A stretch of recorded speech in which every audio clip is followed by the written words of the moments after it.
Good morning on what I say, warm, bright and sunny day. It is Thursday, the 21st of September. I've got a nice hot cup of tea and a cat who is not ours on my lap. And if I can get to it, a big pile of boxes to unbox. So let's get to it. And what I've got in here is a copy of Prophet. Your happiest memory is the deadliest weapon, and this is by Helen Macdonald and Blaché. I hope I pronounced that wrong. I'm pretty much sure that I haven't. So this is a science fiction book. So this is Prophet. It knows where you were happiest. It gives life to your fondest memories and uses them to destroy you. But who has created it? And what do they want? An all-American diner appears overnight in a remote British field. It's brightly lit, warm and inviting, but it has no power, no water, no connection to the real world. It's like a memory made flesh, a nostalgic flight of fancy. More and more objects materialise. Toys, fairground rides, pets and other treasured mementos of the past. And the deaths quickly follow. Something is bringing these memories to life. Then stifling innocent people with their own joy. This is a weapon like no other, but nobody knows who created it or why. Sinal seems a surprising choice for an investigator. Chaotic and unpredictable, the former agent is the antithesis of his partner, Lieutenant Colonel Adam Rubinstein, the model of a military man. But Sinal has the unique ability to distinguish truth from lies, in objects, words and people, in the past and in real time. And Adam is the only one who truly knows him.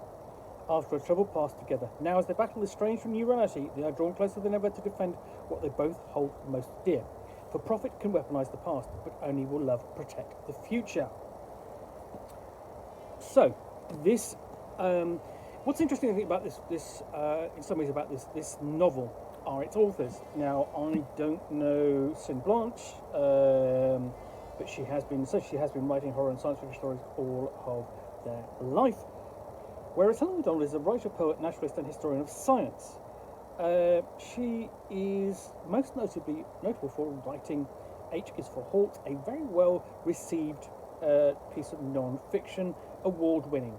So when in particular Helen Macdonald gets together with another author and writes some science fiction, people notice. And what that does actually mean is that the mainstream literature media notices.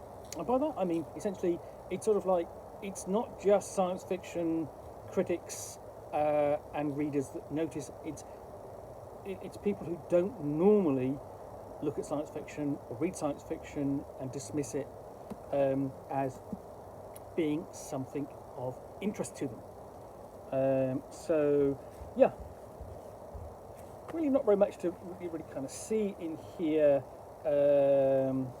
It's there are no illustrations.